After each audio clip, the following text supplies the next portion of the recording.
পড়ছিলাম শহরের বাবু, কলমে তানহা তাবাস্সুম, পর্ব সংখ্যা ২৭।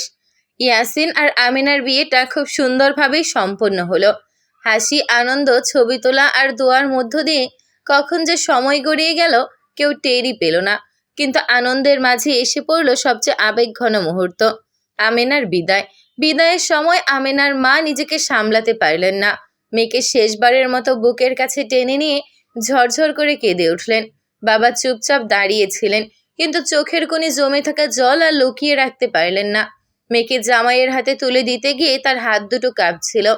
মা বাবার কান্না দেখে আমিনাও আর নিজেকে ধরে রাখতে পারল না, হাউমাউ করে কেঁদে উঠল সে। মায়ের কোল থেকে মাথা তুলে ভাইকে জড়িয়ে ধরে আরও জোরে কাঁদতে লাগলো। চারপাশে আত্মীয় স্বজন, কাজিন সবাই যেন কান্নার স্রোতে ভেসে যাচ্ছে। আনন্দের বিয়ে বাড়ি মুহূর্তের মধ্যেই আবেগে ভারী হয়ে উঠল। এই দৃশ্য দেখে রিমিশার বুকটা হঠাৎ করে মোচড় দিয়ে উঠল। তার নিজের বিদায়ের দিনের কথা চোখের সামনে ভেসে উঠল। মা বাবার মুখ, কান্না, বুকের ভেতরের শূন্যতা, সবকিছু যেন আবার নতুন করে অনুভব করলো সে। অজান্তেই তার চোখের কোণ বেয়ে দুফোঁটা পানি গড়িয়ে পড়ল। ঠিক তখনই সে খেয়াল করলো আহিল তার দিকেই তাকিয়ে আছে। রিমিশা দ্রুত চোখ মুছে নিল। কিছুই যেন হয়নি এমন ভান করল, কিন্তু আহিল লক্ষ্য করল রিমিশার চোখের পানি দেখে সে কিছুটা থমকে গেল। বোঝার চেষ্টা করলো হঠাৎ করে রিমিশা কাঁদছে কেন, কিন্তু প্রশ্ন করার আগেই বাস্তবতা আবার চারপাশে ছড়িয়ে পড়ল। এর মধ্যেই বিদায় শেষ হলো। এক এক করে সবাই গাড়িতে উঠল। ইয়াসিন তার নববধূকে নিয়ে গাড়িতে বসলো। আহিল আর রিমিশা বিয়ে বাড়িতে থাকলো না, সরাসরি বাড়ির উদ্দেশ্যে রওনা দিল। বাড়িতে ফিরে এসে রিমিশা সবার আগে ফ্রেশ হতে গেল। এতক্ষণ কালো বোরকা, হিজাব, নিকাব, হাত মোজা, পা মোজা পরে থাকতে থাকতে সে একেবারে ক্লান্ত হয়ে পড়েছিল। আগে কখনো এত লম্বা সময় এমনভাবে নিকাবে ঢেকে থাকেনি সে। ফ্রেশ হয়ে এসে সে আয়নার সামনে বসে, মুখে হালকা ক্রিম লাগিয়ে চুলে চিরুনি করছিল। ঠিক তখনই আয়নায় চোখ পড়তেই সে দেখল আহিল একটা ট্রেতে করে কটা ফল নিয়ে ঘরে ঢুকছে। রিমিশা অবাক হয়ে তাকিয়ে রইল।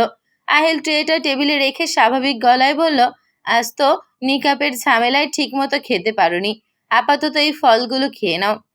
রিমিশা সঙ্গে সঙ্গে মাথা নেড়ে বলল, না না, আমি খেয়েছি, আর খেতে পারবো না। আহিল একটু কঠিন গলায় তাকিয়ে বলল, হ্যাঁ দেখেছি কি খেয়েছিলে, এখন এই ফলগুলো শেষ করো, না হলে কাল রিসেপশনে তোমাকে নিয়ে যাব না। একা বাসায় থাকবে, কথাটা মনে রাখবে।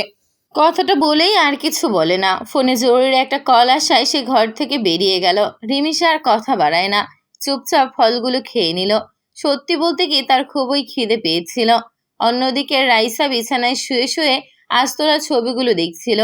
একটার পর একটা ছবি স্ক্রল করতে করতে হঠাৎ তার মনে পড়ল তুষার ভাইকে তো ধন্যবাদই দেওয়া হয়নি। ছবিগুলো এত সুন্দর হয়েছে, এই কৃতজ্ঞতাটা তো তারই। রাইসা মনে মনে ঠিক করলো সুযোগ পেলেই তুষার ভাইকে ধন্যবাদ জানাবে। এদিকে ইয়াসিনের রুমের সামনে শুরু হয়ে গেছে চিরচরিত দর কষাকষি। তুষার, রাহি আর আরো কয়েকজন কাজিন মিলে দরজা আটকে দাঁড়িয়ে আছে।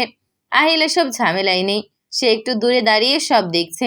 তুষার প্রথমেই বিশাল ডিমান্ড ছুড়ে দিল, 50,000। ইয়াসিন এই কথা শুনে মাথায় হাত দেয়। অনেক অনুরোধ অনুনয় করার পর শেষমেশ 15,000-এ রাজি করায়, কিন্তু দরজা খোলার সময় আবার টানাটানি শুরু হয়। শেষ পর্যন্ত জোর করে 17,000 টাকা আদায় করে ওরা ভেতরে ঢোকার পরেই টাকা ভাগাভাগি শুরু হতেই আহিল এগিয়ে আসে। তুষারের হাত থেকে টাকাটা নিয়ে তাতে আরও 3,000 যোগ করে পুরো 20,000 টাকা করে ইয়াসিনের কাজিনদের হাতে তুলে দেয়। তারপর তুষার আর রাহিকে টেনে বাহিরে নিয়ে আসে। বাইরে এসেই তুষার বিরক্ত গলায় বলে, ভাই তুই টাকা নিবি না ভালো কথা, আমার টাকাটা দিয়ে দিলি কেন? আমি কত কষ্ট করে রুম সাজিয়েছি জানিস, খাটের মাঝখানে ছাউনিগুলি পর্যন্ত সরিয়ে ফেলেছি। এই কথা শুনে আহিল তুষারের দিকে তেড়ে যায়। ঠিক তখনই ভেতর থেকে ইয়াসিনের চেঁচানোর শব্দ শোনা যায়। আহিল বুঝে যায় যা হওয়ার হয়ে গেছে। সে ইচ্ছে করে ইয়াসিনকে থামায় না। তুষার তো 7 নম্বর বদের হাড্ডি, একটু শাস্তি প্রাপ্যই। ইয়াসিন বেরিয়ে এসে তুষারকে ধরে একের পর এক ঘুষি মারতে শুরু করে।